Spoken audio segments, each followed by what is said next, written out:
ኢየሱስ በሚለውና ክርስቶስ በሚለው መሀል ያለው ዲፍረንስ ያ ክርስቶስ የሚለው የዘላለም አምላክ የሚያመለክት ነው። እዚህ ምድር ላይ መጥቶም ሲመላለስ ክርስቶስ ነበረ። ሞቶም በማርያም እጅም ላይ ሆኖ ክርስቶስ ነበረ። ተቀብሮም ክርስቶስ ነበረ። እሱ ሞቶ በተቀበረ ሰዓት ማን ነው ሰማዩን ምድሩን ደግፎ ያዘ? ያ ሞቶ የነበረው መቃብር ውስጥ የነበረው ሰማዩን ምድሩን አድርጎ ነበር ደግፎት ይዘው ነገር። አሁን እዚህ ኢየሱስ ወደ ሰማይ ወጥቷል ስንል ሰማይ ሄዶ በቃ የሆነ ያውቀኝ ቁጭ ያለ ሳይሆን በተጠባባቂነት ቆሞ ሁሉንም ነገር እየሰራ ያለ ትንሣኤ ጌታ የምናመልከው ጌታ እና እሱ ነው ይህንን ተስፋ ሰጠን። ለምኑ ሰጣችሁማል፣ ፈልጉ ታገኙማላችሁ፣ መዝጊያም ምን አድርጉ አንኳኩ ይፈትላችኋል። የሚለምን ሁሉ ይቀበላል እና የሚፈልገው ያገኛል፣ መዝጊያውን ለሚያንኳኳ ይከፈትለታል። ወይስ ከእናንተ ልጁ እንጀራ ቢለምነው ድንጋይን የሚሰጠው ከእናንተ ማን ሰው ነው? አሳስ ቢለምነው እባብን ይሰጠዋልን? እንኪያስ እናንተ ክፉዎች ስትሆኑ ያነጻጽራል ማለት ነው። እንኪያስ እናንተ ምኖች ስትሆኑ ክፉዎች ስትሆኑ ለልጆቻችሁ መልካም ስጦታ በመስጠት ካወቃችሁ በሰማያት ያለው አባታችሁ ለሚለምኑት እንዴት አብልጦ መልካም ነገርን ይሰጣቸው። እንግዲህ ሰዎች ያደርጉላቸው የምትወዱትን ሁሉ እናንተ ደግሞ እንዲሁ አድርጉላቸው፣ ሕግም ነቢያትም ይህ ነውና። በሌላው መጽሐፍ ላይ አይ ቲንክ ሉቃስ ላይ ይመስለኛል በሰማይ ያለው መልካም አባታችሁ ነው። መልካም አባታችሁ። ኦኬ ሶ ዛሬ የምናየው አርስቱ መልስ የሚያገኝ ጸሎት የሚል ነው። መልስ የሚያገኝ ጸሎት፣ መልስ የሚያገኝ ጸሎት። ሁለት አይነት ጸሎት አለ። መልስ የሚያገኝና መልስ የማይደረግለት የማይሰጠው ጸሎት አለ። ሁለት አይነት ጸሎት አለ። ያዕቆብ መጽሐፍ ላይ ያለውን አንብበን እንመለሳለን። ያዕቆብ 4 ላይ በእናንተ ዘንድ ጦርና ጠብ ከወዴት ይመጣሉ? በብልቶቻችሁ ውስጥ ከሚዋጉ ከነዚህ ከምቾቻችሁ አይደሉም? እኔ ትመኛላችሁ፣ ለእናንተ አይሆንም። ትገድላላችሁ፣ በብርቱም ትፈልጋላችሁ፣ ልታገኙ አትችሉም። ትጣላላችሁ፣ ትዋጉማላችሁ፣ ነገር ግን አትለምኑምና ለእናንተ አይሆንም። ትለምናላችሁ፣ በምቾቻችሁም ትከፍሉ ዘንድ በክፉ ትለምናላችሁ፣ አትቀበሉ።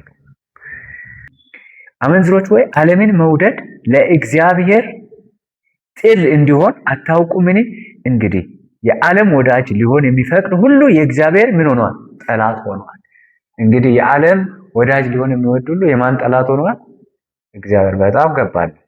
ቃሉን ከባድ ነው። የእግዚአብሔር ጠላት መሆን ደግሞ ከባድ ነገር። መልስ የማያገኘው ጸሎት የትኛው ጸሎት ነው ሲባል ለምቾቶቻችን፣ ለራሳችን እንደገና ደግሞ በእምነት ያልሆነ ጸሎት ብዙ ማለት ይቻላል። ግን በዋናነት መልስ የሚያገኝ ጸሎት አለ፣ መልስ የማያገኝ ጸሎት አለ። መልስ የሚያገኝ ጸሎት አለ፣ መልስ የማያገኝ ጸሎት አለ። አሁን ዛሬ የምናተኩረው መልስ የሚያገኝ ጸሎት ላይ ነው። መልስ የሚያገኝ ጸሎት ምን አይነት ጸሎት? መልስ የሚያገኘው ጸሎት አንደኛ እንደ ቃሉ የሆነ ጸሎት፣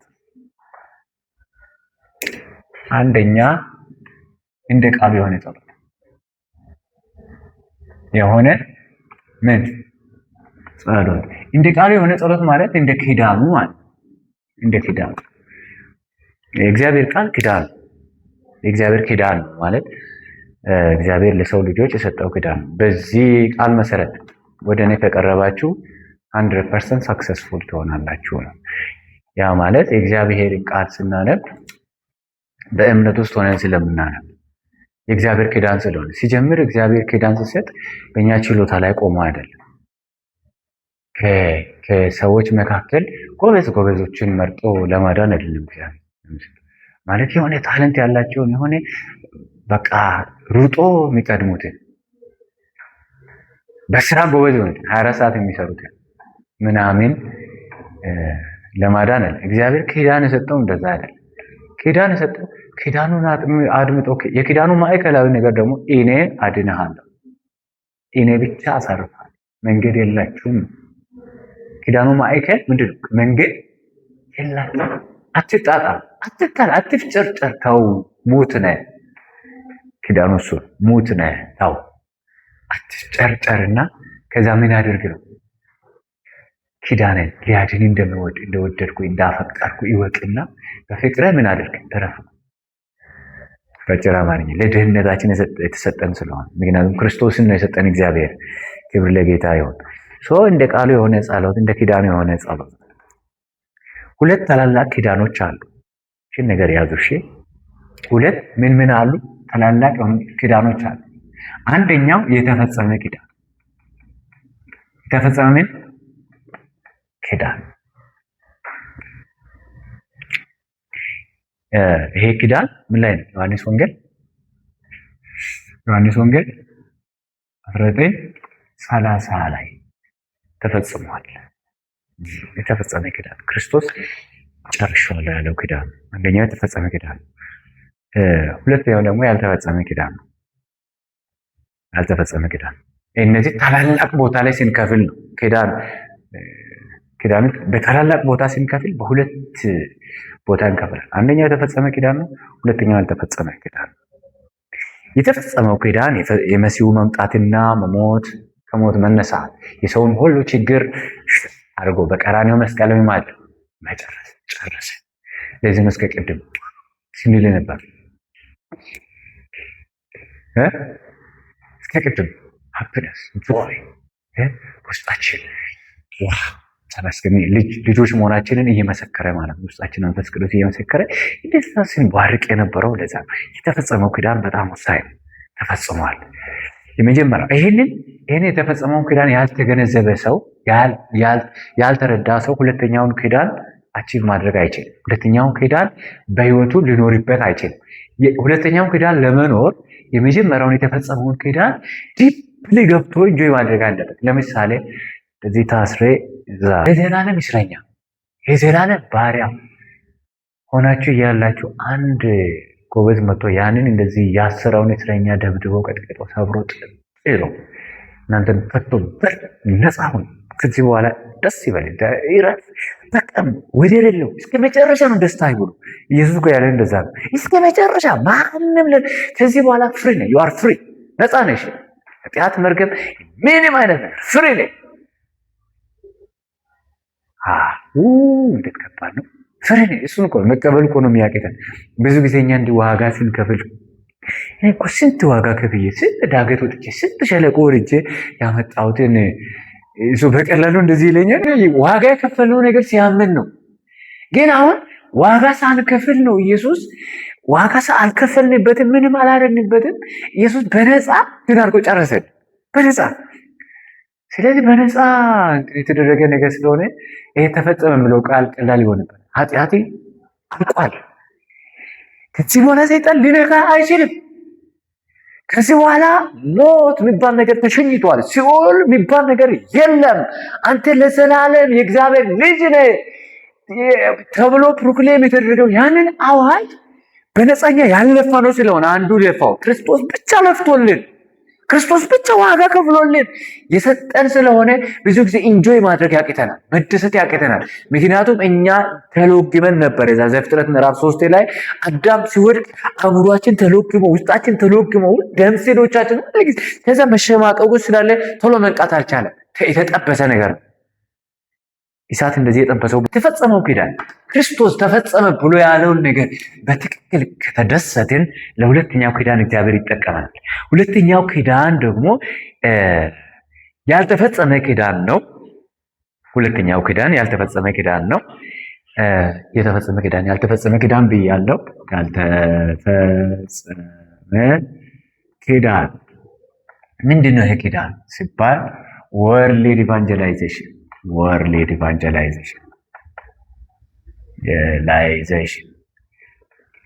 ዓለምን በወንጌል የመድረስ ኪዳን፣ ዓለምን በወንጌል ታላቅ ኪዳን ነው። ያ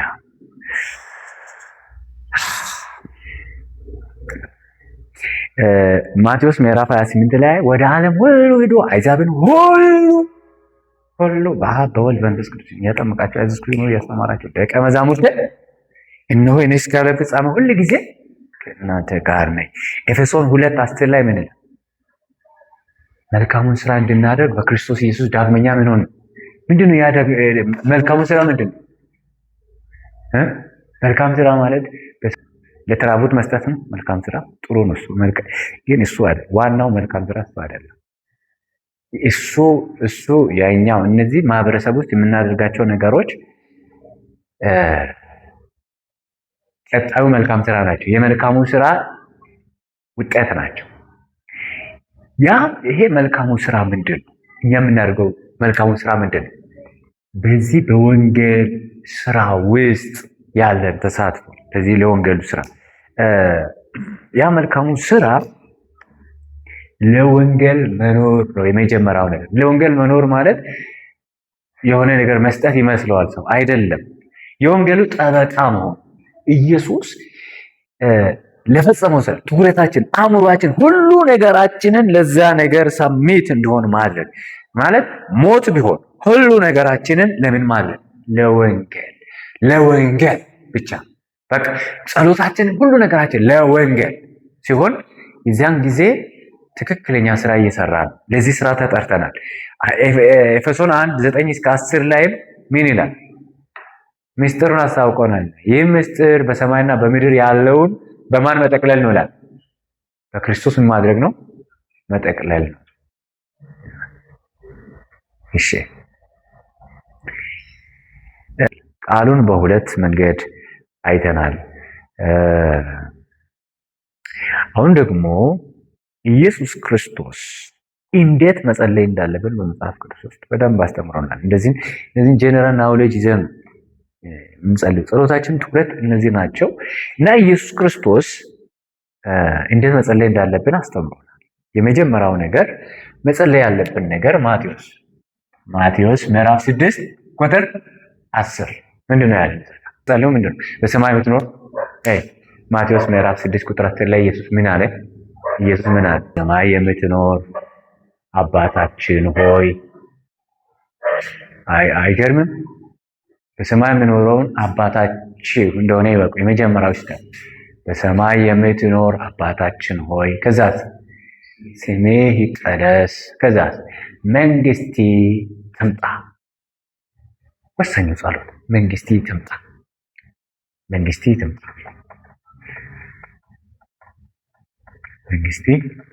ትምጣ።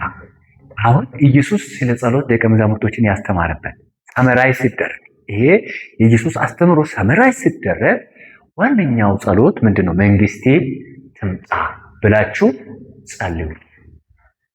መንግስቴ ትምጣ ብላችሁ ጸልዩ ነው ዋነኛው ነገር ጸሎታችሁ። ቅድም ብያችኋለሁ፣ እንደ ቃሉ ያልሆነ ጸሎት፣ መልስ የማያገኝ ጸሎት እንደ ቃሉ ያልሆነ እንደ ኪዳኑ ያልሆነ ጸሎት ነው። አሁን ኢየሱስ እዚህ ጋር ምን ብሏል? መንግስቴ ትምጣ ብላችሁ ጸልዩ ብሏል። ከዛስ መልስ ምንድነው አለ? መልስ ደግሞ ስለ መልስ ያወራ። አሁን መንግስቴ ትምጣ ብሎ እንዲጸልዩ ላስተማራቸው ለደቀ መዛሙርቶቹ መልስ ደግሞ ምንድነው አለ? ማቴዎስ ምዕራፍ 6:33 ላይ ምን አለ? አስቀድማችሁ የእግዚአብሔር መንግስት ጽድቁን ማቴዎስ 6 ላይ 33 አስቀድማችሁ የእግዚአብሔር መንግስትና ጽድቁን ሌላ ሁሉ ምን ይሆንላችሁ? ስለዚህ እዚህ ውስጥ አሁን መልስ ምንድነው? የእግዚአብሔር መንግስት ነው። የእግዚአብሔር መንግስት መምጣት ነው። መልሱ እሱ ነው። ሌላ ሁሉ የሚጨመር ነው።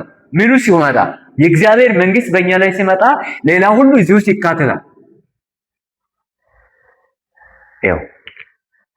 ሌላ ሁሉ ምኑ ይካተታል? እሺ በዚህ ዓለም ላይ ስንት መንግስት አለ? ምንና ምን? የሰይጣን መንግስትና የእግዚአብሔር መንግስት። እሺ አሁን አዳም ሲወድቅ አዳም በሰይጣን መታለል ሲወድቅ ምድር ሁሉ ተበከለች አይደል? የሰይጣን መንግስት ምድሪቱን ሲቆጣጠር ሁሉም ነገር ተበላሸ። የሰው ልጅም እዚህ ውስጥ ታሸ ማለት ነው። ከዛ በኋላ አሁን ይሄንን የታሸውን የተያዘውን ነገር ለማስለቀቅ ምንድነው መምጣት ያለበት? የሰይጣንን መንግስት የሚያስወግድ ሌላ መንግስት መምጣት አለ። የማን መንግስት? የእግዚአብሔር መንግስት። እኛ ሲመስለን መልስ መኪና መሰጠት፣ የሆነ ነገር መሰጠት መልስ ይመስላል። ዘሮ በልተናል። በእንደዚህ ከቀጠልን መልስ ወደኛ አይመጣም። ይሄንን ይወቁ ከዛሬ ጀምራችሁ ወንድሞቼ። ብቸኛው ኢየሱስ እንዳስተማረን እንጸልይ። የእግዚአብሔርን መንግስት ብቻ የተከተለ ጸሎት፣ ኢቭን የታመምንም ይሁን በምንም አይነት ሁኔታ ውስጥ እንሆን ህመማችን ፈውስ የሚሆነው የእግዚአብሔር መንግስት መምጣት ነው። ሰይጣን ቤተክርስቲያንን ቁማር የተጫወተባት ነው። ኢየሱስ ያስተማረውን ነገር ችላ ብላ ቤተክርስቲያን ሌላ ቁሳዊ ነገር ፍጡር የሆነውን ነገር የተፈጠረን ነገር በመከተል የእግዚአብሔርን ነገር ሚስ እያደረገች ነው። ያ ማለት ፈጣሪን ትቶ ፍጡርን አንድ ሰው ሲከተል ሲጀምር ጣዖት እያመለከ ነው። ጣዖት አምላክን ደግሞ እግዚአብሔር አይምረው፣ ይመታዋል። እግዚአብሔር ይመታል። ጣዖት ላይ እግዚአብሔር ቁርጥ የሆነ አቋም አለው። የኢየሱስ አስተምሮ ይግባን። አሁን የኢየሱስ አስተምሮ ምን ያርገን? ይግባን። ይኸውላችሁ እሺ፣ ኢየሱስ ያስተማረን እናምናለን እና እግዚአብሔርን ቃል እናምናለን። እሺ፣ ከዛሬ ጀምራችሁ ማለት ነው የመንግስት ብቻ ተምጣ በሉ። ትክክለኛውን ችግር እንለይ። ትክክለኛው ችግር ሰይጣን፣ ኃጢአት፣ ከእግዚአብሔር መለየት ነው የኛ ችግር። በሽታ አይደለም የኛ ችግር። ገንዘብ ማጣት አይደለም የኛ ችግር። የኛ ችግር ይሄ ነው። ሰይጣን፣ ኃጢአት፣ ከእግዚአብሔር መለየት። ይሄንሳ ለዚህ ሶሉሽን ማን ብቻ ነው? ክርስቶስ ብቻ ነው። ንጉሥ ሰይጣንን የደመሰሰ ሊቀ ካህን፣ ለኃጢአታችን የሞተ እውነተኛ ነቢይ፣ አዲስና ሕያው የሆነ መንገድ የከፈተልን ማን ብቻ ነው? ክርስቶስ ከሰማይ ከእግዚአብሔር የተሰጠን ሙሉ ፓኬጅ የሆነ መልስ ነው። መልስ አለኝ። መልስ ተቀብለናል። ኢየሱስ ከኛ ጋር ነው። ለዚህ ነው አስቀድማችሁ ይሄ ማለት በአጭር አማርኛ ለወንጌል ጸልዩ ማለት ነው። ለወንጌል ምን አድርጉ? ጸልዩ። ምን ማለት ነው? ለወንጌል ጸልዩ ማለት ነው። ለወንጌል ስንጸልይ ሰዎች ሲድኑ የእግዚአብሔር መንግስት ይመጣና በሰው ልብ ላይ ይተካል አይደለ? የእግዚአብሔር መንፈስ ይመጣና በሰው ልብ ላይ የእግዚአብሔር ኢተርናል የሆነ ብርሃን ይመጣና በሰውየው ላይ ይተካል። ከዚያ በኋላ ድሉ በምድር ላይ እየበዛ ይሄዳል። እግዚአብሔር ለወንጌል የሚጸልዩትን ይባርካል። ከዛሬ ጀምሮ ራሳችሁን ራሳችሁን እርሱ፣ በጌታ ላይ ጣሉና ያጣችሁትን እንተው። ግዴላችሁም እንተው። ማሸነፍ ካስፈለገ መልስ ቶሎ ፈጥኖ በእኛ ላይ እንዲመጣ ካስፈለገ ጸሎታችንን አንድ አርዕስት ላይ ብቻ ትኩረት እናድርግ። የእግዚአብሔር መንግስት መምጣት። ይህን ስላችሁ የእግዚአብሔር መንግስት ውስጥ ሁሉም እንዳለ ስለገባን ቃሉ ስላለ ሁሉም እዛው ስላለ ያ ደስ